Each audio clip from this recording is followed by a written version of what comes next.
바로 그냥 종합 토론으로 넘어가겠습니다.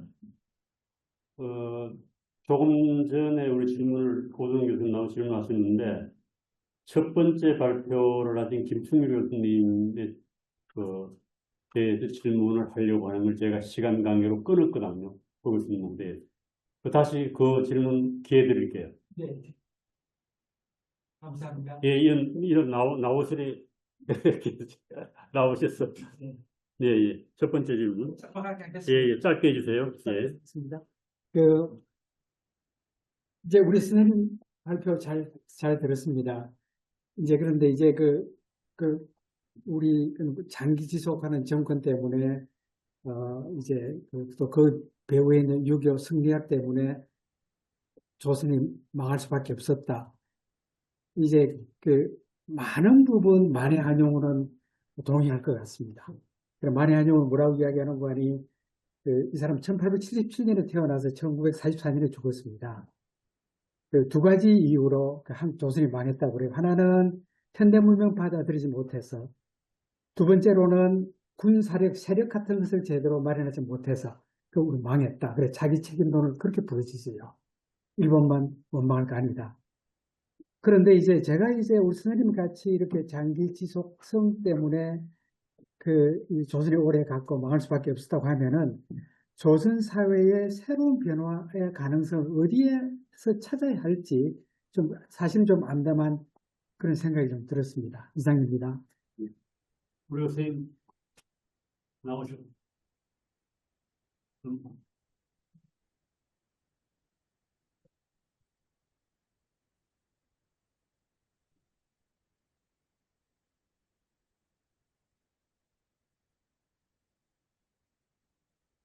어,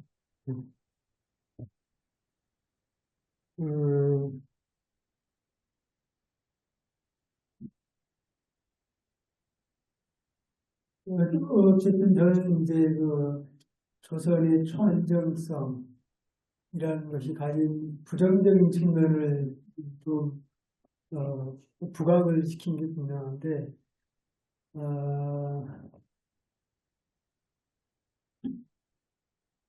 저는 조선이 가진 오히려 변화보다도 오히려 힘은 저는 오히려 이미 김기범 선생님께서 충분히 말씀하셨다고 생각합니다. 우리 문화 속에 다양한 요소들이 있거든요. 저는 사실 우리 문화의 다양성을 높이 평가하고 이것이 무한히 더 발전될 수 있다고 생각하고, 문화가 이렇게 전 세계적으로 인기 있는 것도 사실 우리는 느끼지 못하지만 그 속에 많은 다양성, 보편성 그런 것들이 작용하고 있다고 생각합니다. 그리고 저는 우리가 이제 조선이 국가 주권을 상실했다고 해서 우리 문화가 형편없었다거나 이런 건 저는 전혀 아니고요. 어쨌든 정치학 공무원 입장에서 지나친 안정성이 가졌던 문제가 있었다. 저는 그 점을 지적하고 싶은 것이고,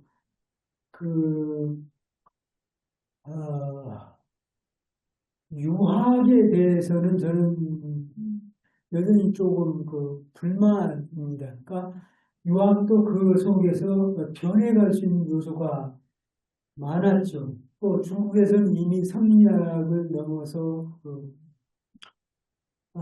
한나라 때는 명청 때는 양명학도 유행을 했고, 또 예전에 훈고학 전통이 다시 부활이 돼서 유행을 했고 했는데도 조선의 유학자들은 너무 지나치게 성리학의 사고 속에 빠져서 거의 도그마티즘이라고 할 수 있는 다른 사고의 가능성들을 다 막아버리는 그런 측면도 있었습니다. 근데 이제 뒤에서 계시는 이승열 선생님은 이제 나중에 유학도 호론 낭론 논쟁 속에서 사실은 낭론 계열에서는 개화사상으로 이어지는 그런 이제 말씀 저한테 하셨고, 그렇게 해석할 수 있는 이어지들이 실제로 있기 때문에 좀 더 고민이 좀 필요한 것 같습니다. 예, 감사합니다. 오늘 세미나가 온라인하고 오프라인하고 동시에 진행되고 있습니다, 지금. 그래서 화면에 지금 나타나셨죠? 아직까지 안 나타났을 때 지금 나타났습니다. 정영덕 총장 질문이나 뭐 하고 싶은 말씀 있으면은 하시죠. 예, 정영덕입니다. 들리시나요? 잘 들립니다. 네네. 제가 현장감이 없어서 제대로 이해를 했을지는 모르겠습니다만은 세 분 발표 잘 들었습니다. 아주 내용이 뭐 엄청난 내용을 발표해 주셨기 때문에 머리에 오늘 그냥 쥐가 날 것 같은 그런 상황입니다. 간단히만 제가 이렇게 좀 의견을 좀 말씀드리면 김충렬 선생님 발표에서 이제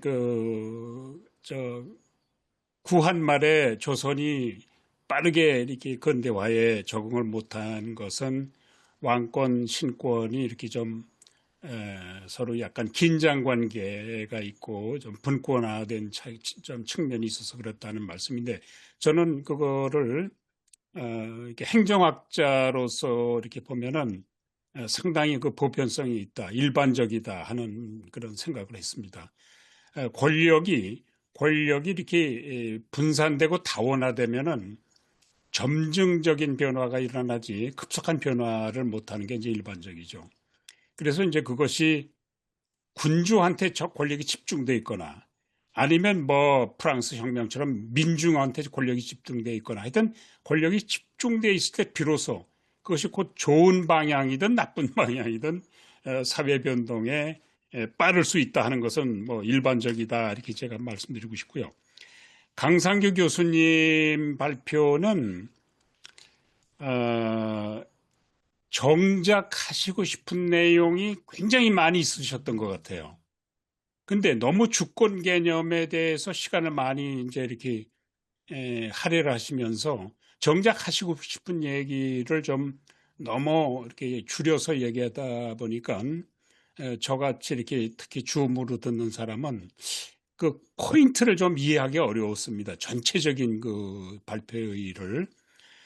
다만 이제 제가 그냥 이렇게 들으면서 행정학자로서 주권 개념이 이제 국제 관계에서 이제 국가 간의 어떤 인정, 독립국가로서의 인정 문제도 있지만은 국내에서도 이제 주권 개념이 또 중요한 개념이 되지 않겠습니까? 이 대한민국의 주권은 국민한테 있다라는 것처럼 누구한테 주권이 있느냐 국내에서. 그것이 이제 근대화 과정에서는 군주한테 주권, 군주 주권에서 그다음에 국가 주권으로 갔다가 그것이 국민 주권으로 가는 그런 과정을 밟았다 이렇게 생각합니다. 아까 뭐 토론에서도 여러 가지 의견들이 재미난 것이 나왔는데 타이완하고 북한하고 뭐 이런 얘기들 예를 들으면서 무슨 생각을 했냐면 참 재미있다는 얘기를 했습니다. 생각을 했습니다.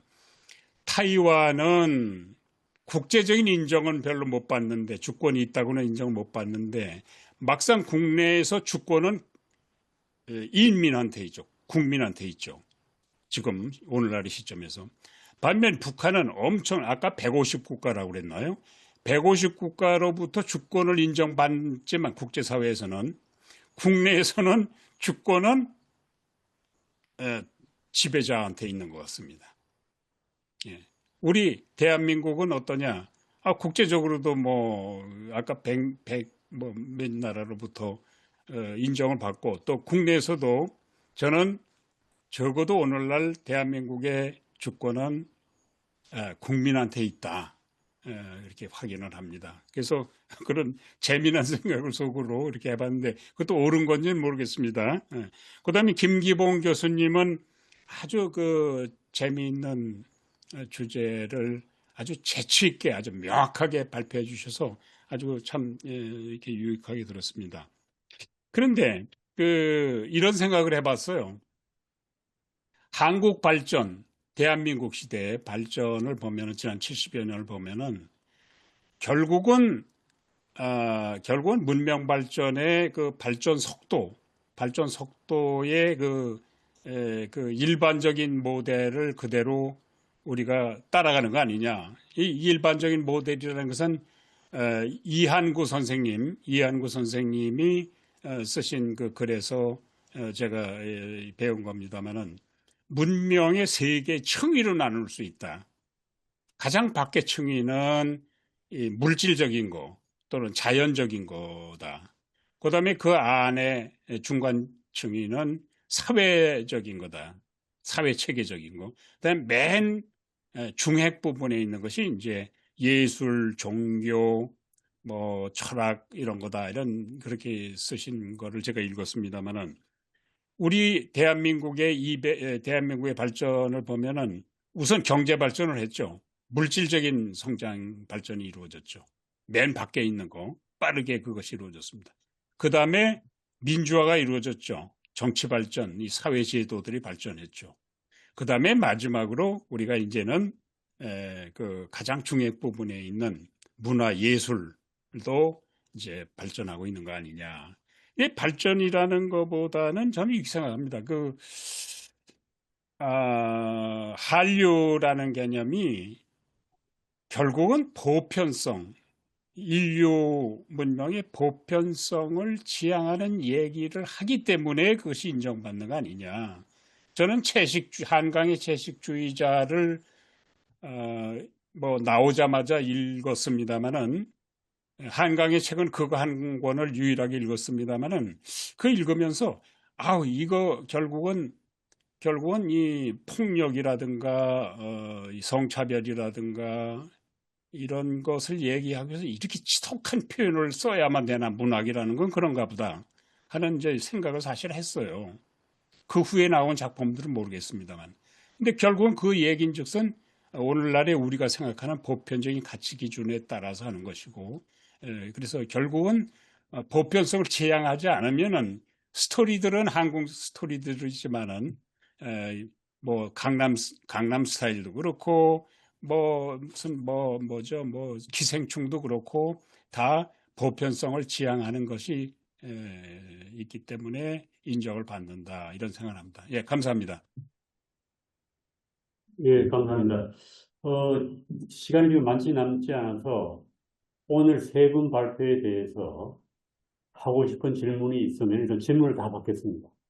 그래서 나는 어느 분한테 질문하겠다라고 오늘 밝히시고 질문을 쭉 하시고 그리고 나서 세 분 발표자님들이 이제 그 질문에 대해서 대답을 일괄적으로 하는 거로 그렇게 진행을 하겠습니다.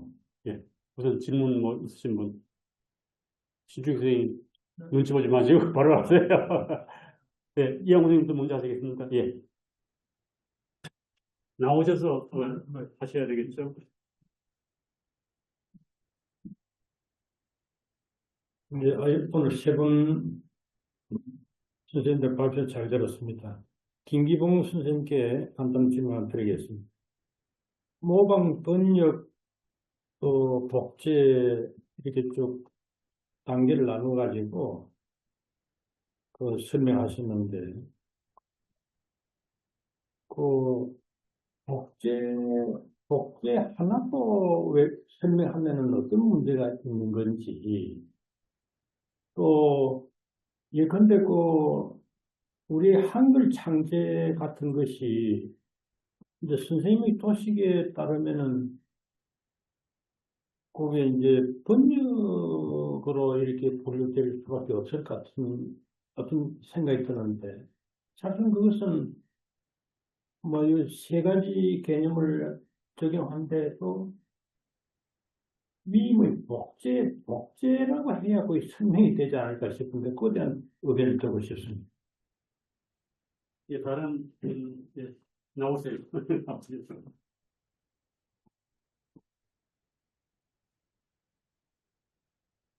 제가 신충식입니다. 먼저 강상규 교수님께 질문이 있는데요. 실제로 주권론이라는 게 이게 대단히 인간 중심적인 하나의 이론인 거고, 또 실질적으로 우리가 지금 전 세계 많은 문제를 볼 때 극복이 돼야 한다고 생각이 되거든요. 실질적으로 한국 같은 경우도 우리 좀 대국가를 보게 되면 동해물과 백두산이 마르고 닳도록 정부는 바뀔 수 있지만 국가는 영속돼야 되는 거지 않습니까? 그러면은 현재 국가 개념이 계속 주권론이 가야 되는 것인지 또 실제로 지금 전반적인 세계의 흐름은 어떤 행성의식이라 할 정도로 지구적인 난제가 생겼는데 과연 이것이 유엔이라는 여러 활동에서 많은 제약이 있을 거고 공부를 평생 하셨으니까 그쪽에서 앞으로 주권 개념은 어떻게 발전할 것인지 하는 얘기를 좀 듣고 싶고요.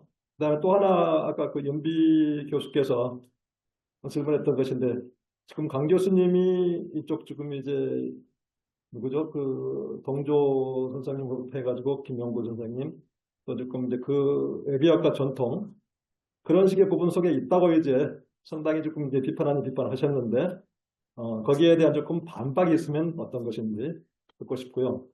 그 다음에 우리 그 김기범 교수님 늘 얘기를 재밌게 듣고 있습니다만은 실제로 강남 스타일이 이게 50억 명 이상의 조회했다지 않습니까? 어마어마한 힘이지 않습니까? 뭐 카를로 로벨리가 관계적 존재론대 얘기하고 사실 유교도 이게 세면 얘기하는 것처럼 철저하게 관계에 바탕을 두고 있는 존재론이지 않습니까? 저는 이거 기본이라고 보고 근데 한국의 어떤 지금 여러 가지 K-팝이라는 것이 아까 정영도 총장님도 말씀하셨습니다만 뭔가 물질적으로 우리가 풍요로웠었고 그 물질적인 풍요와 더불어서 민주화라든지 어떤 문화적인 성숙성이 이루어진 것인 거고 그러면서 사실은 한류라는 부분들이 성공했던 것은 우리가 알고 있는 지금 여러 가지 있던 한류 드라마라든지 작품들이 상업화에 성공한 거지 않습니까? 한국의 제조업의 강국이 됐던 것인 거고 그 제조업 쪽에서 실질적으로 전쟁을 치르면서 어떤 식으로나 우리가 신중에는 그런 분들이 정말로 미국 젊은이들한테 어필할 수 있는 그런 음악을 만들었지 않습니까? 퍼포먼스를 만든 거거든. 그 기반, 관계는 커머더티, 상품 아니냐. 지금 상품에서 고부가 가치 상품. 그게 바로 지금 이제 퍼포먼스고 어떤 지금 이제 이런 식의 어떤 자기 인간의 어떤 K-팝이란다면은 우리가 이렇게 너무 지금 한국의 한류 부분들이 뭐 미미하지만 사실은 상업화 과정에서 앞장서고 있다. 이런 측면에서 본다면은 또 어떻게 말씀하실지 궁금합니다. 예, 또 딴 분, 저쪽에 오늘 질문 좀 하시죠. 보세요. 예, 예, 예. 나오셔야 될 것 같습니다. 예.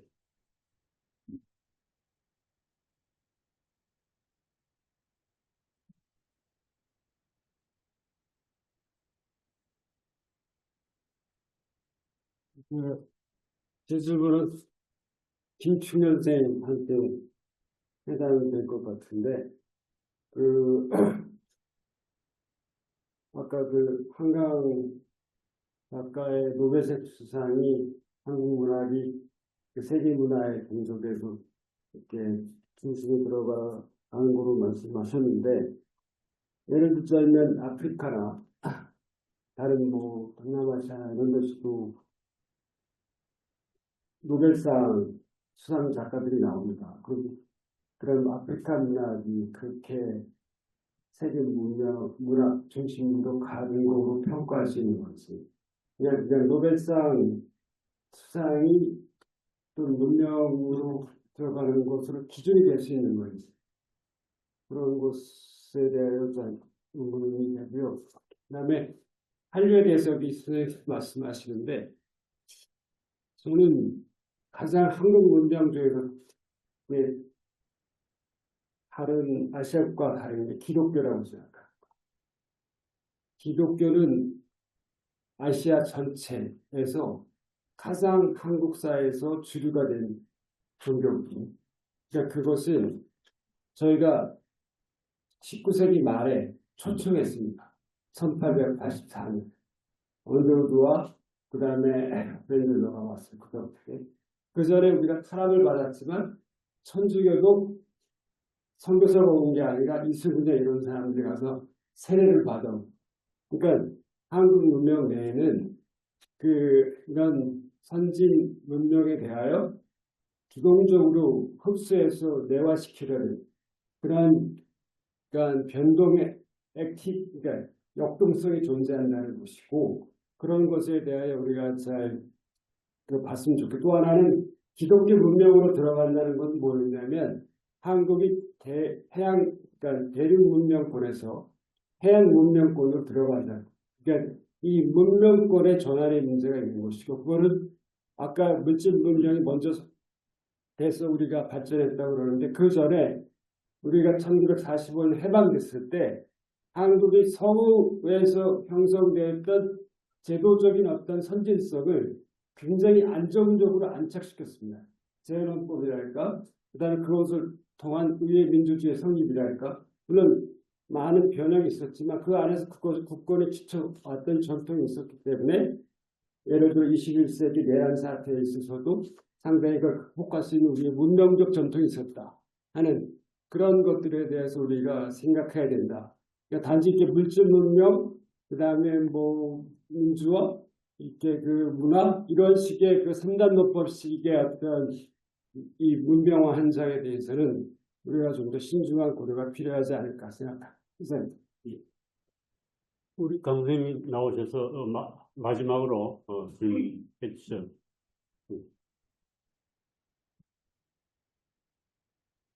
예, 먼저 강상규 교수님께 저 질문 드리겠는데요.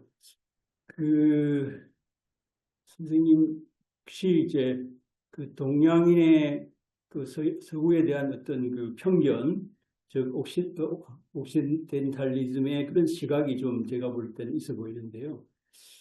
그 각 문화 속에 그 살고 있는 인간의 그 조건이라든지 제약을 전혀 좀 고려하지 아니하시고 서구의 근대적인 그러한 그 문화적인 시각들이 비서구를 적인 경험을 고려하지 않았다는 그 비판은 지금에서는 온당하지만 그 시대 사람들에게 그 동양도 마찬가지고 어느 비서구권 문화도 동일한 조건이 있기 때문에 그건 좀 지나친 것이 아닌가 싶고요. 서구의 근대성에 대해서 그 자유라든지 어떤 민주주의라든지 인권이라든지 그에 대한 굉장히 보편적 가치가 있는데도 불구하고 지나치게 좀 부정적으로 보시는 게 아닌가 싶은데 선생님 생각은 어떠신지 여쭤보고 싶고, 그 다음에 이제 김기봉 선생님이 정말 뭐 화려한 그런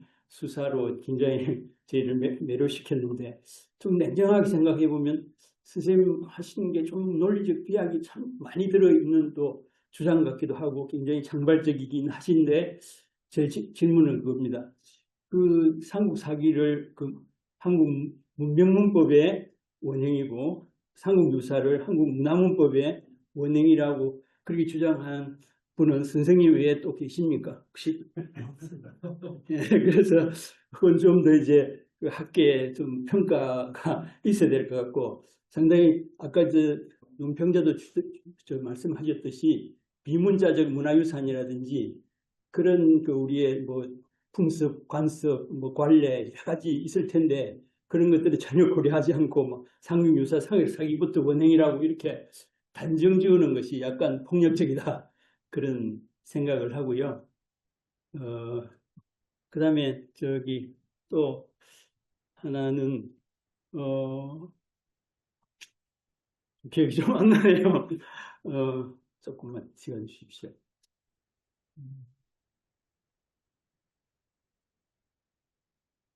그 한류에 대한 평가도 아까 뭐 포컨드 교수라 그랬으니까 그분에 대해서는 굉장히 긍정적으로 했지만은 그 자세라는 그런 이제 한국으로 귀한 독일인 교수는 아직도 그 서양의 지식인들은 그 어떤 그런 하나의 문화로 받아들이지 않고 갑자기 부자가 된 한국인이 만들어낸 하나의 오락이라 엔터테인먼트로 그렇게 보는데, 이미 뭐 이 한류가 어떤 세상의 주도적인 문명이 된 것처럼 그렇게 갑자기 기분은 좋은데 그렇게 우리가 너무 앞서서 주장하시는 건 아닌지 그에 대한 질문 드립니다.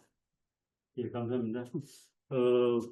시간이 지금 약속된 시간은 지났는데 발표자 세 분 우리 김춘 선생님하고 강상현 선생님, 김용 선생님 순으로 나오셔가지고 짧게 대답을 해주셔서 가급적이면은 한 20분 전에 마쳤으면 좋겠습니다.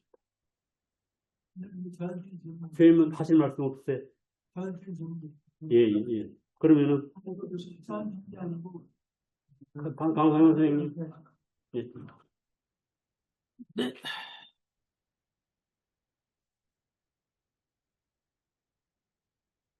네. 음, 앞으로 주권론의 방향 말씀하셨습니다.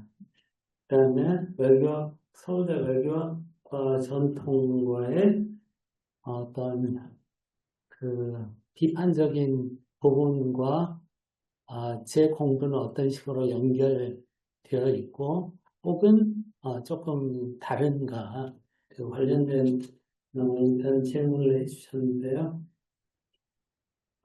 사실 이게 이제 저는 아까 그 마지막으로 옥시덴탈리즘적인 측면에 대한 지적과도 연결되는 문제라고 생각을 합니다. 문제를 움직이는 역사 속에서 본다는 것. 주권이라고 하는 것의 개념은 계속 변화했지 않습니까?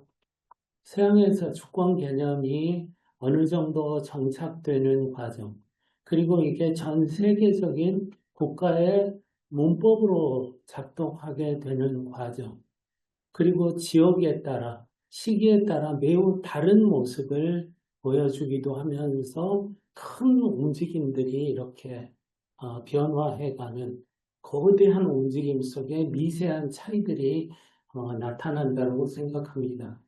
그래서 제가 주권론을 우리 같은 경우는 사실 이런 주권론을 받아들이는 작업을 사실은 국민적으로 이렇게 성사시키지 못한 측면이 있습니다.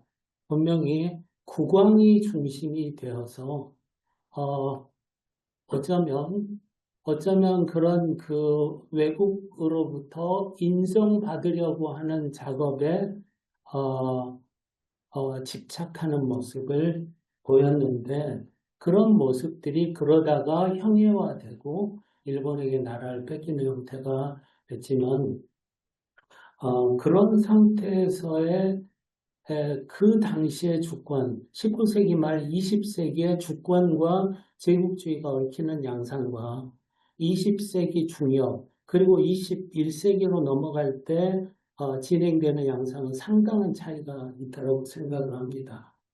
근데 이제 그런 것들을 일단 한번 쭉 따라가 보면 사실 예를 들어서 그것을 기준점을 가지고 행위를 전개해가는 쪽과 거기에서 주변적인 입장에서 그러한 흐름에 적응해야 되는 입장, 이런 속에서 나타난 굉장히 여러 가지 주목해야 될 부분들이 있어서 사실 제가 그런 이야기를 여기서 말씀드리는 것은 현실적으로 어렵다라고 생각을 했습니다.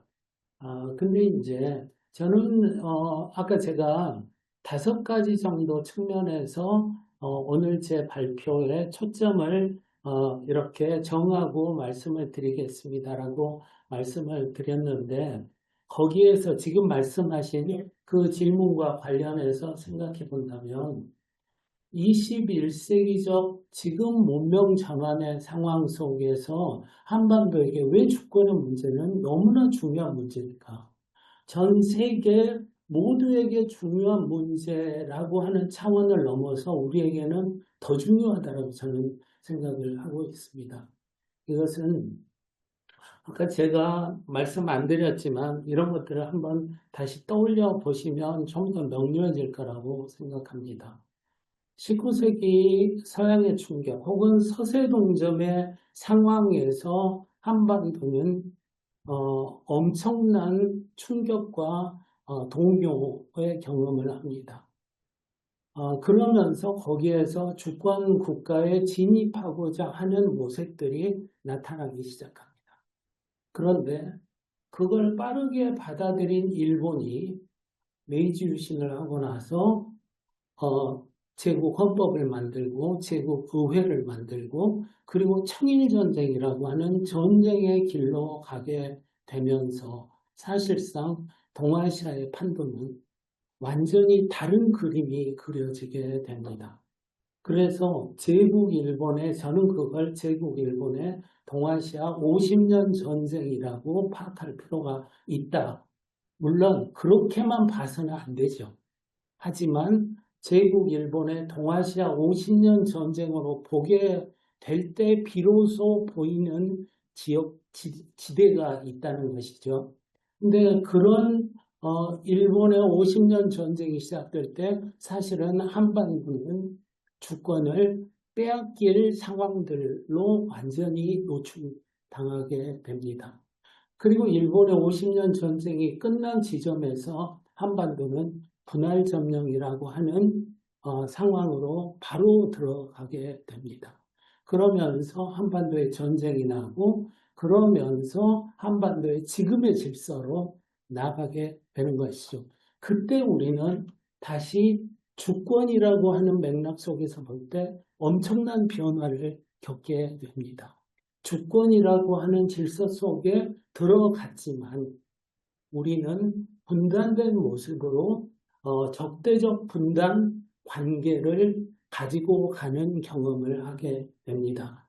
그 일본의 전쟁이 끝난 자리에서 동아시아에서는 냉전이라고 하는 것이 한반도와 일본 그리고 다른 동아시아 혹은 한자 문명권의 상황과 맞물리면서 주권에 대한 특별한 경험을 하게 되는 것이죠. 그리고 그런 과정에서 산업화 그리고 민주화 이런 과정들을 겪게 됩니다. 자, 그런데 여전히 분단은 그때 만들어진 분단은 극복되지 않고 지금까지 이어져 옵니다. 그런데 우리는 지금 이른바 거대한 위기 앞에 다시 들어서게 되는 것이죠. 그리고 이른바 행성의 정치학이라고 하는 논의가 나올 만큼 이른바 지구 자체에 대한 뭔가 고민을 함께 하지 않으면 안 되는 상황으로 바뀌어가고 있고 그런데 여기에서 한반도는 이 상황에서 매우 민감하게 이런 변화 속에 영향을 가장 예민하게 받을 수밖에 없는 여러 지정학적인 조건을 가지고 있다고 생각을 합니다. 그런 상황이기 때문에 제가 앞으로 주권에 관한 논의가 어떻게 될 것인가라고 할 때 제가 사실 기대하고 있는 지금 변화라고 하는 것이 이런 문제를 우리가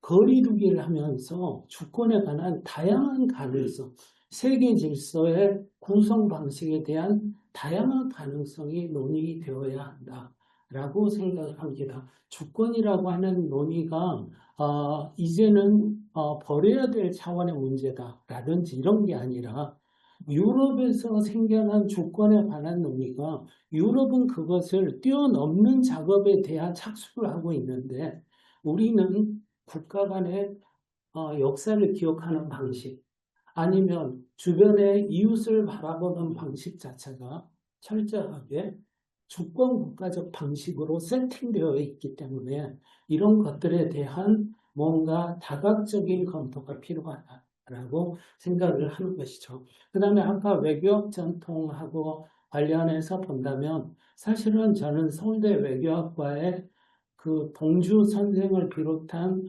토포스 이론에 대한 영향을 분명히 많이 받았습니다. 그런데 외국 유학을 하고 하는 과정에서 실제로 제가 아까 김충렬 선생이 잠깐 이야기했던 네, 정리하겠습니다. 그러니까 다중거울의 이야기 결국은 실제로 움직이는 상황들을 어떻게 입체적으로 바라볼 것인가라고 하는 부분에서는 저는 그래서 어떤 이론을 절대 단편적으로 수용하고 그 입장으로 내 생각을 정리하고 하는 입장은 별로 받아들이지 않습니다. 그래서 아까 마지막 선생님이 옥시덴탈리즘적인 어떤 편향성을 갖고 있는 발표가 아닌가라고 하는 말씀을 하셨지만 저는 근대의 밝음과 어두움을 시대적 맥락적으로 바라볼 필요가 있다. 제가 근대가 가지고 있는 긍정적인 측면들을 애써 외면하거나 이런 차원의 문제가 아니라 이러한 것들을 종합적으로 그러면서 다중거비적으로 바라보게 되면 우리가 가지고 있는 여러 가지 사실은 우리 한국은 압축 근대를 겪으면서 놀라운 발전과 성숙들이 이루어지기도 했고 어마어마한 구멍들이 사방에 만들어져 있는 측면을 가지고 있다라고도 생각을 합니다. 이러한 문제를 밝음이나 어두움 혹은 장점이나 단점이라고 하는 형태로 바라보는 것은 굉장히 위험한 단견이 될 수도 있다라고 저는 생각을 하고요. 그런 점에서 사실은 오늘 여기 이제 학술 대회에서 다른 선생님들의 어떤 견해를 이게 이제 뭔가 좀 얘기해 주실 수 있어요? 지금 발표가 아니라 네. 예, 예. 처음에 해주셨던 그 문제의식에 굉장히 공감하기 때문에 여기 나와서 저의 부족한 말씀을 드린 것이다라고 말씀을 드립니다. 마지막으로 할게요. 할게요. 예, 질문들을 많이 해주셔서 나중에 불러 쓰시고. 그다음에 어려운 질문 일단 첫 번째 아주 짧게 하겠습니다. 저기 이양우 선생님 아주 척하진 지적이시거든요. 그러니까 복제를 그냥 다 하면 되지 않느냐는 말씀이시잖아요. 왜냐하면 오늘 이 학술대 제목이 문명의 전승과 전환, 이거 한마디로 하면 진화거든요. 문명은 진화한다는 얘기거든요. 전승한다는 거하고 전환한다는 거하고, 그러니까 그대로 가는 거하고 바뀌는 거잖아요. 그게 진화거든요. 근데 진화의 본질은 뭐냐? 복제거든요. 유성생식. 이게 복제거든요. 그래서 이제 복제로 다 가는데요. 이게 뭐냐면요. 다인의 진화론을 할 때는 다인은 DNA 몰랐거든요. DNA 모르고 적응과 자연 선택이거든요. 적응해야 살아남을 거거든요. 적응하려면 뭐냐면 전범을 따라해야 되는 거예요. 뭔가 모형을 사회적 전수를 하는 거죠. 그러니까 문화적 학습의 가장 기본은 뭐냐? 모방이거든요. 모든 예술도 마찬가지고 모방이거든요. 근데 이 모방을 나중에 이게 DNA를 알고 보니까 이게 결국은 정보 유전자를 복제하는 거거든요. 그래서 제가 모방이란 복제라는 걸 다 그냥 포괄하지 말고 이 단계를 한번 설명하려고 그래서 이렇게 모방, 번역, 복제 이렇게 한 겁니다. 그런 식으로 진화론의 하나의 발전도 그런 거고요. 그 다음에 근대화 이론 문제 결국은 조영덕 총장님 말씀하신 근대화 이론이거든요. 경제가 발전하면 정치가 발전하고 그러다 보니까 문화적 지체 현상이 일어나서 파시즘이 일어나거나 문화가 나중에 변한다. 이제 이런 이론인데 저는 이거 뒤집고 싶은 겁니다. 이거는 문화가 가장 중요하다라는 게 지금의 트렌드거든요. 그러니까 문화라는 게 맨 마지막이 아니라 맨 앞인 거예요. 문화가 끌고 가는 시대거든요, 지금은. 이전에는 경제가 끌고 가는 시대가 근대했다면 지금 이 디지털 문명 시대는 문화가 끌고 가는 시대예요. 지식이 끌고 가는 시대예요. 이게 다른 겁니다. 그러니까 제가 강조하고 싶은 건 이 맥락, 근대화 이론과 정반대로 얘기하고 싶은 거예요. 그러니까 문화가 오히려 가장 근본인 거예요. 근대화 이론에서는 경제가 근본이었거든요. 왜냐하면 지식 경제이기 때문에 지식이 이런 맥락에서 다른 거보다 그다음에 노벨상 문제인데요. 아프리카나 인도하고 우리의 노벨상이 다른 점이 있습니다. 영어로 썼거나 프랑스어로 썼습니다. 식민지 경험하고 그 언어로 썼거든요. 근데 우리는 한국어로 썼다는 게 다른 거예요. 그러니까 아프리카가 프랑스어의 지배를 식민을 받고 프랑스 가서 작품을 썼거든요. 그게 뜬 거거든요. 아니면 타고르가 받은 것만 영어로 썼기 때문에 받은 거거든요. 자기 나라만을 쓴 게 아니에요. 근데 우리는 한국어로 썼거든요. 이게 엄청난 거라는 거죠. 그 다음에 기독교 문제인데요. 우리는 기독교를 문명으로 본 겁니다. 종교로 본 게 아니라. 그러니까 고종이 아펜젤라나 세브란스 병원 생긴 건 뭐냐면 갑신정변 때 민혁이인가요? 다친 거 치료해줬기 때문에 해준 거거든요. 문명으로 생각한 거예요. 문명으로. 그래서 이걸 본 게 아니라 문명 코드로 본 거예요. 이게 그래서 저는 문명의 맥락에서 이걸 보고 싶은 거예요. 그 다음에 이제 비약, 이거 사기 비약이 있습니다. 근데 중요한 게 뭐냐면 문화적 기억, 야스만의 문화적 기억에서 가장 중요한 게 뭐냐? 문자 시대예요. 문자가 기억의 폭발을 낳았다는 거예요. 그러니까 말로 하는 거하고 문자가 생긴 다음부터 인간의 기억에 축적할 수 있는 게 완전히 달라지는 거거든요. 그러니까 기록이라는 것 자체가 굉장히 중요한 거거든요. 이게 그래서 이제 기록이 그럼 최초의 기록이 뭐냐? 삼국사기와 삼국유사라는 거죠. 근데 삼국유사기는 신화의 기록이에요. 그러니까 비문자적인 것들을 김부식이 반대하고 신화를 기억으로 포용한 게 이련이거든요. 그래서 제가 끌어들인 거다. 그 다음에 한류요. 한류라는 것 자체를 너무 우리가 좀 크게 본다고 하는데요. 한국의 성공 신화를 어떻게 설명할 거냐는 문제예요. 우리가 굉장히 특이한 거거든요. 그러니까 근대화 이론도 마찬가지예요. 왜 한국이 성공했냐는 거예요. 이 성공의 요인이 뭐냐는 거예요. 그리고 한국은 문화적 폭발력이 있거든요. 제비 한두 마리 온 게 아니거든요. 붐이 온 거거든요. 그럼 이걸 설명하고 싶은 거예요, 이거를요. 그러니까 한류가 너무 껍데기고 산업이고 자본주의고 이런데 그러면 이 한국의 성공을 뭘로 설명할 거냐는 거예요. 이거를 한번 설명할 수 있는 걸 한번 찾아보려고 하다 보니까 이렇게 비약이 된 것 같습니다. 이상입니다.